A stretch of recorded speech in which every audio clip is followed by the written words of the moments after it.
عورت اور مرد بالکل برابر ہوں، شادی کے قوانین کے ضمن میں بھی اور ہر اعتبار سے برابر، وراثت میں بھی برابر. اور عورت اگر گھر کا کام کرے تو ویج طلب کر سکتی ہے مرد سے، شوہر سے. اور اگر وہ حمل کی سختیاں برداشت کرے اور وضع حمل کی تکلیف برداشت کرے، اس پر بھی وہ معاوضہ مانگ سکتی ہے شوہر سے. اس طرح کی چیزیں سوشل انجینئرنگ ہو گئے، معاشرے کا تیا پانچا ہو گیا ان کے ہاں. فیملی لائف کے ٹکڑے ہو گئے، بکھر گئی فیملی لائف، ہے ہی نہیں. شادی کا بندھن نہیں. We are living together, that's all. We are not married. بچے بھی ہو رہے ہیں but we are not married. اس لیے کہ وہ میرج کے قوانین ایسے بنا دیے گئے کہ مرد اس کو گوارا کرنے کو تیار نہیں. آپ نے کسی سے میرج کی اور کچھ دنوں کے بعد آپ کی اس کے ساتھ نہیں بنی، طلاق دیں گے، آدھی پوری پراپرٹی، پورا اپنا سرمایہ آدھا دینا پڑے گا. کون مرد اس کے لیے تیار ہو؟ خامخواہ کائے کو؟ عورت کو تو مرد کی ضرورت ہے کہ نہیں ہے؟ وہ رہے گی میرے ساتھ. We are living together, we are not married. یہ ہے جو اقبال نے بات کہی تھی، وہ 100% پوری ہو چکی ہے. تہذیب ختم ہو چکی ہے، تہذیب سنڈاس بن چکی ہے. مغربی تہذیب، تمہاری تہذیب اپنے خنجر سے آپ ہی خودکشی کرے گی. جو شاخ نازک پہ آشیانہ بنے گا ناپائیدار ہوگا. اب آپ نے سنا ہوگا بش صاحب واز کہتے ہیں شادی کرو شادی کرو شادی کرو. اب وہاں یہ واز کہنا پڑتا ہے شادی کرو، میرج کے کانٹیکٹ کے اندر بندھو. بہرحال اس وقت کا سارا عالم انسانی بشمول عالم اسلامی کے طاغوت کی گرفت میں ہے. اور یہ طاغوت اصل میں دجالیت ہے. دجل فریب کو کہتے ہیں. اللہ کی ذات کے اوپر اس کائنات کا پردہ آ گیا ہے. ہم اس کائنات کو پوج رہے ہیں، کائنات کو پڑھ رہے ہیں، سیکھ رہے ہیں، سمجھ رہے ہیں، خدا کو بھول گئے. حیات اخروی پر حیات دنیاوی نے پردہ ڈال دیا ہے. دجل اصل زندگی وہ ہے، اسے بھول گئے ہیں اور اس زندگی میں مگن ہے، گم ہے. کافر کی یہ پہچان کے آفاق میں گم ہے اور مومن کی یہ پہچان کے گم اس میں ہے آفاق. یہ سارا نظام دجالیت کا نظام ہے اور پورے عالم اسلام پر یہ حاوی ہے، مسلط ہے. کوئی ایک ملک بھی اس سے بچا ہوا نہیں.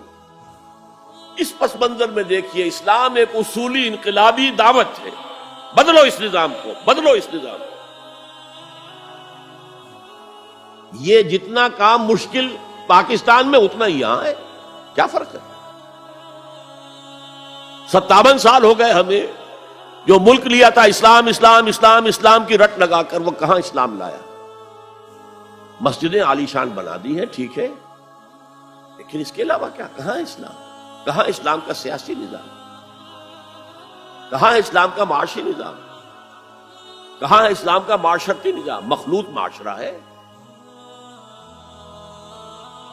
صدر ضیاء الحق نے جب PIA کو ڈرائی کیا، شراب اس میں سرو کرنی بند کر دی، ورنہ پہلے انٹرنیشنل فلائٹس میں شراب سرو ہو جاتی تھی، لیکن اس نے بند کی. میں نے کہا، اور میں اس زمانے میں ان سے کچھ قریب تھا، میں نے کہا آپ نے بڑا اچھا کام کیا. دنیا تو یہی کہے گی کہ دقیانوسی آدمی ہے، یہ کیا کر رہا ہے. لیکن میں نے کہا آپ نے ایک چیز جو حرام ہے وہ تو بند کر دی ہے. دوسری چیز، یہ ایئر ہاسٹسز جو جاتی ہیں، یہ کون سی شریعت کی روح سے جائز ہے؟ آپ حج پر نہیں جانے دیتے مسلمان عورت کو محرم کے بغیر. حالانکہ عام طور پر ادھیڑ عمر کی عورتیں، بڑی عمر کی عورتیں جاتی ہیں حج کے لیے، محرم کے بغیر نہیں جائے گی، نہ عمرے پر جائے گی. اور یہ جوان لڑکیاں جو جا رہی ہیں، ان میں کے ساتھ کون سا محرم ہوتا ہے؟ چپ، خاموش، کوئی جواب نہیں. میں نے کہا کیا کھانے اور ناشتے کی ٹرے جو ہے وہ مرد نہیں رکھ سکتے آگے؟ یہ ہے وہ ہمارا طرز عمل کہ اسلام کی کوئی ایک چیز قبول، سر پر، سر آنکھوں پر، اور دوسری چیز جو ہے پاؤں تلے رون دی جائے، جس کی سزا ہمیں مل رہی ہے. الا خزی فی الحیات الدنیا ویوم القیامت یردون الی اشد العذاب. تو اب میں نے عرض کیا، کوئی ملک ہو، اقلیت میں مسلمان ہو، اکثریت میں ہو، کوئی فرق واقع نہیں ہوتا. ہر جگہ پر اسلام کو ایک اصولی انقلابی دعوت کی حیثیت سے پیش کیا جائے.